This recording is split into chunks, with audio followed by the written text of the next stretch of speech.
Hi YouTube, I'm that one guy from Lit class, and I'd like to talk about Middle English pronunciation today. We're going to focus today on Middle English vowels and how to speak them as they were meant to be spoken. Before we start, a few disclaimers and some history. No two pronunciations of Middle English are going to be exactly alike. This is partly caused by our modern English accents, and partly because there is still some disagreement about how Middle English was spoken, specifically about what words might have been exceptions to general rules, where accents go on certain words, etc. A lot of this confusion stems from the fact that Middle English was not nearly as universal and standardized as modern English is today. Take for example two of the most famous writers of the period, Geoffrey Chaucer, who is best known for the Canterbury Tales, and the Pearl poet, real name unknown, best known for writing Sir Gawain and the Green Knight.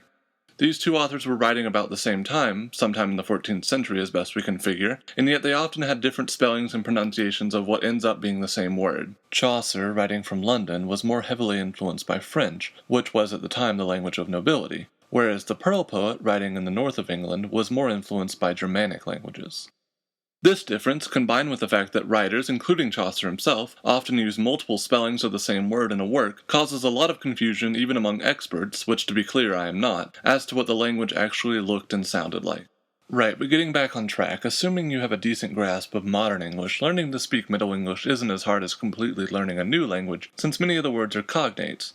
The hardest part is going to be overcoming the way you pronounce modern English words that are spelled exactly the same in Middle English, and this is especially tricky with short words. So let's get started. Vowels in both Middle and Modern English tend to be either short or long, and as you can imagine, the difference between these two is the length of the sound. In Modern English, the short vowel sounds are a, I, o, u. In Middle English, short vowel sounds are approximately the same as they are in Modern English, with the exception of the short e, which often has a soft sound. Middle English long vowels, though, are pretty different from their Modern English equivalents. This is a result of the Great Vowel Shift, which sounds awesome, but it's really just an approximately 350 year or so period where vowel sounds changed. No one's quite sure why they changed. Theories range from further spreading out of populations to upward mobility caused by the Black Death, but fortunately we know more or less what Middle English long vowels used to sound like. The long vowel sounds in Modern English are A, E, I, O, U. In Middle English, the long A sound is ah, as in the Modern English word wand.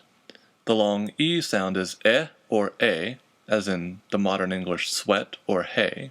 The long I is e, as in the Modern English sea. The long O is o, as in the Modern English boat. The long U is oo, as in the Modern English boot. So say you're reading along, how do you know if it's supposed to be a long or a short vowel? If you look at the letters after the vowel, if there are two letters, a consonant followed by a vowel, the vowel is long. It is a short vowel if the next two letters are consonants, or if there is only one letter after the vowel and it is a consonant. If the vowel is at the end of a word, it is long unless it's an E, in which case it's short, and most of the time it will be an E.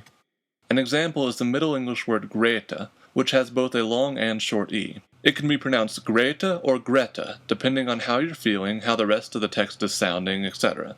Anytime you have the same vowel two letters in a row, the vowel is long. As with Modern English, there are going to be exceptions to every rule, but these should get you started at least.